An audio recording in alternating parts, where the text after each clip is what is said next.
La historia de la antigua China comienza en una tierra vasta y variada. Su civilización nació y floreció entre dos grandes ríos, el río Amarillo, o Huanghe, en el norte, y el río Yangtze, o Changjiang, en el sur. Estos ríos eran la fuente de vida de la gente. Proporcionaban agua dulce para beber y, lo más importante, para regar sus cultivos. Las fértiles llanuras creadas por las inundaciones de estos ríos eran perfectas para la agricultura. Esta abundancia de alimentos permitió que pequeños pueblos crecieran hasta convertirse en ciudades poderosas y, finalmente, en una gran civilización que daría forma al curso de la historia humana durante milenios. La geografía de China no era solo una fuente de vida, también era un gran protector. Al este, el vasto Océano Pacífico formaba una barrera natural. Al sur se extendían densas selvas, lo que dificultaba los viajes y las invasiones. En el oeste, las formidables montañas del Himalaya y el duro desierto de Taklamakan se alzaban como muros gigantes, aislando a la floreciente civilización de otras grandes culturas. Este relativo aislamiento permitió a la antigua China desarrollar su propia cultura, idioma y tradiciones únicas con muy poca influencia externa durante mucho tiempo. Este entorno único creó una sensación de un reino central, el Reino Medio, ya que se veían a sí mismos en el centro del mundo. Este entorno influyó profundamente en la forma en que vivía la gente. Los del norte, a lo largo del río Amarillo, cultivaban principalmente mijo, un grano que podía soportar el clima más frío y seco. En el sur, las condiciones más cálidas y húmedas cerca del río Yangtze eran ideales para cultivar arroz, que se convirtió en un alimento básico. La gente aprendió a manejar los poderosos ríos, construyendo diques para controlar las inundaciones y canales de riego para llevar agua a sus campos. Esta lucha constante y colaboración con la naturaleza forjó un carácter resistente e inventivo entre los primeros chinos, enseñándoles la importancia del esfuerzo comunitario y la planificación para la supervivencia y la prosperidad. Los recursos naturales disponibles también influyeron en su desarrollo. La tierra era rica en minerales como cobre y estaño, que eran esenciales para fabricar herramientas y armas de bronce durante las primeras dinastías. Encontraron hermosas piedras como el jade, que tallaron en intrincados objetos para rituales y para la nobleza, creyendo que poseía cualidades protectoras. Los bosques proporcionaban madera para construir casas y palacios, mientras que la propia tierra les daba la arcilla necesaria para la cerámica. Desde el principio, los antiguos chinos aprendieron a aprovechar el poder y la riqueza de su tierra para construir una sociedad compleja y duradera. La larga historia de la antigua China está marcada por una sucesión de familias gobernantes conocidas como dinastías.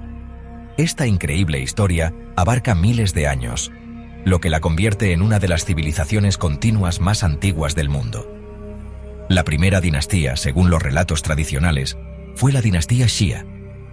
Aunque su existencia todavía es debatida por algunos historiadores debido a la falta de evidencia arqueológica definitiva, se dice que sentó las primeras bases para un estado centralizado. Después de la Xia llegó la dinastía Shang, un periodo del que tenemos pruebas sólidas, incluyendo huesos oraculares con la escritura china más antigua conocida, utilizada para la adivinación y el registro. La Shang fue finalmente derrocada por la dinastía Zhou, que se convirtió en la dinastía de más larga duración en toda la historia china. Los gobernantes Zhou introdujeron un concepto crucial conocido como el mandato del cielo.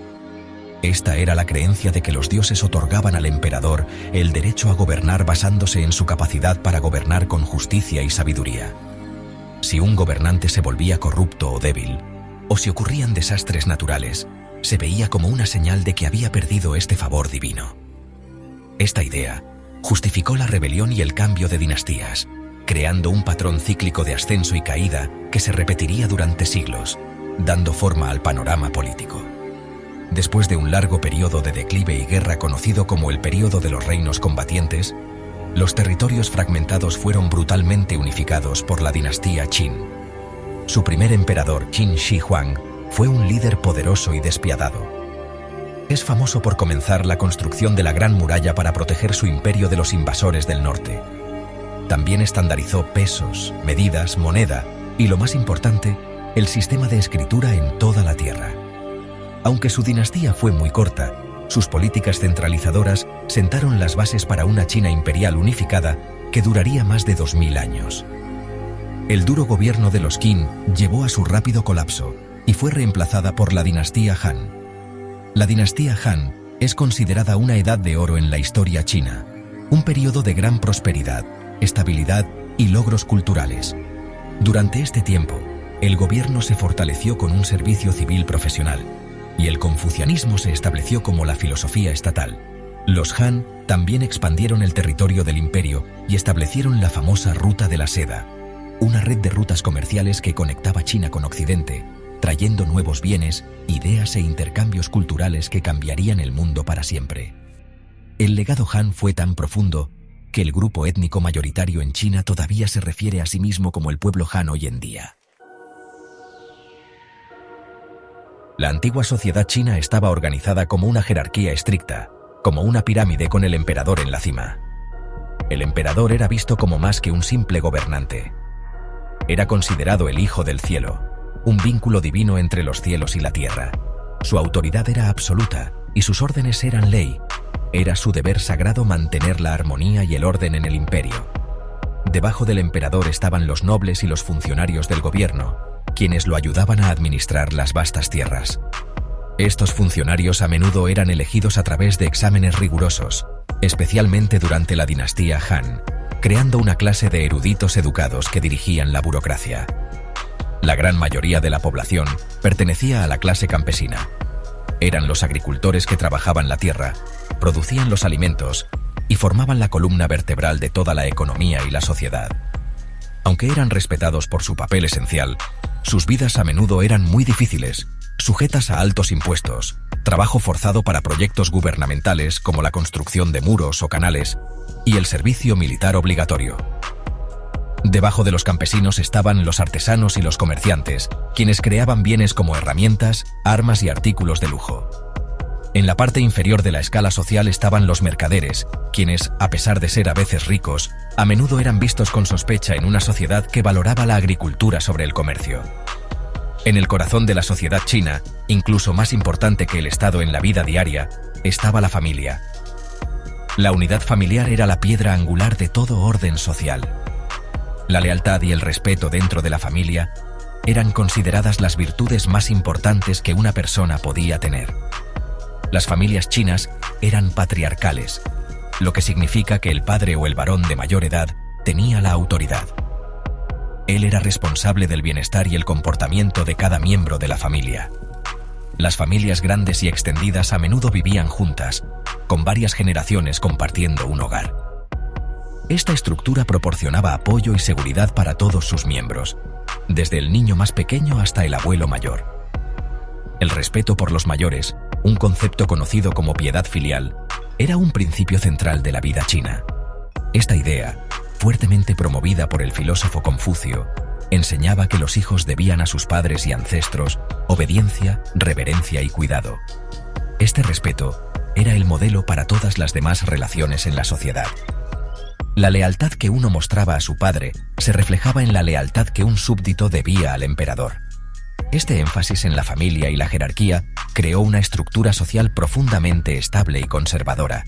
Aseguró que las tradiciones se transmitieran de generación en generación y que todos entendieran su papel y responsabilidades específicas dentro de la comunidad. La base de la economía de la antigua China fue, sin duda, la agricultura.